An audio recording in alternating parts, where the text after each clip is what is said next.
ចានៅក្រៅក៏ស្អាតនៅខាងក្នុងក៏ស្អាតដែរ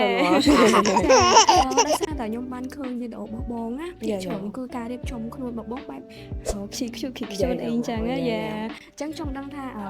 តើការតុបតែងក៏ដូចជាគ្រឿង accessory បែបខ្ជិលខ្ជុលដូចជាកវិលបែនតាខ្សែកអីហ្នឹងភាគច្រើនបងក៏មកពីខាងណាដែរបងពីខាង DOSB អូខេបងអញ្ចឹងការរៀបចំខ្លួនថ្ងៃហ្នឹងណាបងរៀនឲ្យខ្លួនឯងមកនៅមកដែរអត់ដល់ពីខាង DOSB ចឹង10លើ10លើ11មក10រៀនឲ្យខ្លួនឯងរៀងច្រើនតិចចាបងអញ្ចឹង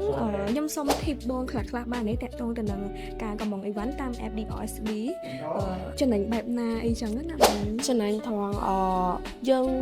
order ខុសពណ៌ខុសទំហំអីគឺគាត់ធានាសងលុយវិញ100%ហ្មងហើយទិញអីវ៉ាន់អីគឺងាយស្រួលអត់ដែលមានបញ្ហាអីសោះហ្មងតែតាមបងចូលចិត្តសេវាកម្ម DOSB ត្រង់ណាខ្លះបងសុំដេកចំណុចចឹងត្រង់សេវាកម្មរហ័សមានច្រើនសាខាចាហើយសំខាន់មានបញ្ហាអី contact មកយើងភ្លាមៗចាបងចាអរគុណច្រើនប